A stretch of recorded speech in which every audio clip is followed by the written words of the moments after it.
Boa tarde à mesa, boa tarde aí aos empreendedores, projetistas, aos sofredores e que muita energia tem despendido com pouco resultado.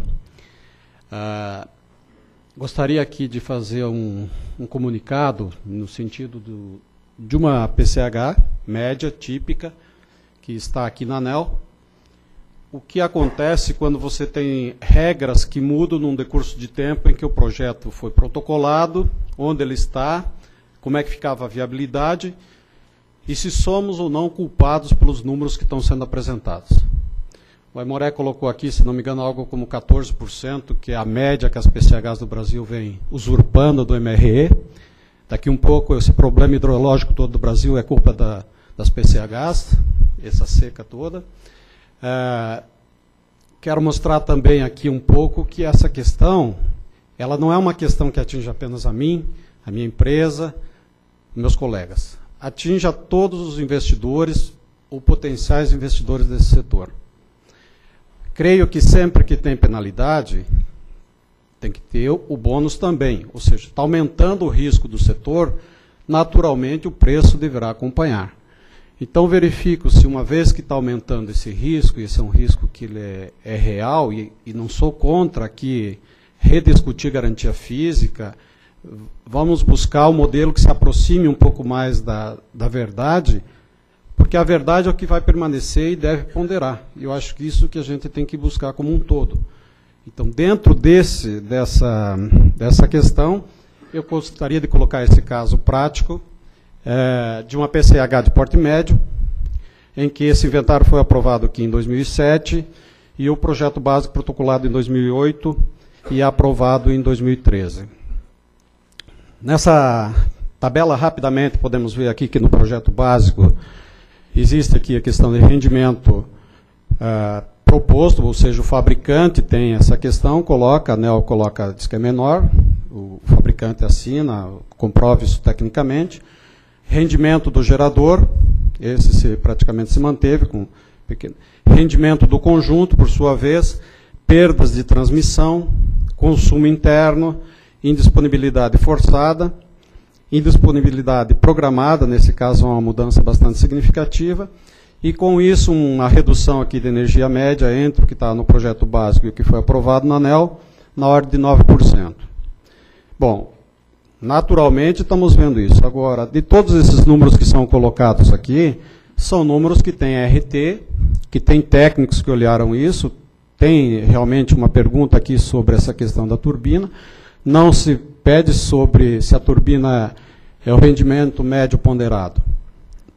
Aqui, nesse caso, é o rendimento nominal, que é a pergunta e é o modelo com que se faz os cálculos. Então, nesse momento da tomada de decisão, foi um momento em que se olhou os números dos projetos básicos. Depois você tem, com 9% a menos no nosso, isso falando em energia, é muita coisa ao longo de 30 anos. Então, naturalmente, como nós já não temos escala, uma PCH pequena aqui na ordem de 10 megawatts, o que ocorre? Mais ainda você vai para a inviabilidade desse tipo de situação. Bom, o estudo energético do projeto básico foi realizado, na época estava na resolução 169. Depois, os critérios de cálculo de energia assegurada já é da 463. Pode até ser justo a 463, mas na época que foi decidido se protocolar esse projeto na ANEEL, existia uma regra.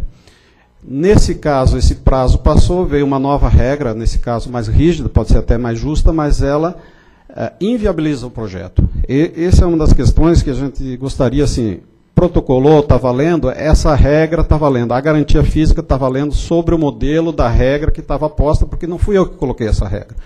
Se a pergunta ou o modelo que me foi colocado, ele não era bom, eu acho perfeito que ele seja revisado, para mais ou para menos. Mas nesse caso, quando você está penalizando, também tem que ter um período, tem que ter uma transição para esse ajuste. Você não pode simplesmente, entre você iniciar uma obra ou terminar uma obra, você ter uma diferença dessa ordem de grandeza. Eu vou dar um exemplo de uma outra PCH no Rio Grande do Sul, em que tinha uma energia assegurada de 2,65, no início da obra. Quando eu terminei a obra, saiu a garantia física 2,2. Agora você imagina uma situação onde você tem 2,6, depois cai para 2,2, mais 18% de GSF, esse projeto está operando no vermelho desde que ele iniciou. Quer dizer, todo mês tem que pôr dinheiro lá, porque a arrecadação que a gente tem sobre o valor do PPA, o PPA está lá no 2,6, a época que foi feito o PPA, a segurada era desse tamanho. Então, de alguma forma, hoje você tem projetos inviáveis no mercado com relação ao momento que vivemos. Nesse exemplo, o ponto de equilíbrio econômico do projeto foi alterado, o que deveria implicar na possibilidade na revisão do nível de motorização. Ou seja, essa é uma situação em que também deveria ser permitido, como já foi dito aqui também, você submotorizar a usina, porque já que nesse meio tempo, entre o momento que eu entreguei o projeto básico aqui e o momento que ele foi aprovado, houve mudanças nos critérios, também seria justo, então, que eu também pudesse modificar esse projeto novamente, sem perder essa questão. Mas a questão maior, que me deixa um pouco mais inquieto, é a questão de sempre que envolve justiça. Não gosto de ver injustiça, procuro fazer as coisas o mais certo possível, é da minha índole fazer as coisas o melhor possível. Mas a impressão é que nós, empreendedores, que botamos dinheiro em risco, botamos dias e dias de trabalho nesses projetos, em tudo isso, é que a gente faz de propósito superestimar a garantia física das usinas. Vou tentar responder isso com algumas questões aqui a mais. Aqui temos duas curvas, que seria o comparativo de permanência de evasões. Uma delas aqui, que é a condição para o cálculo de GSF, e a outra aqui, que é a real.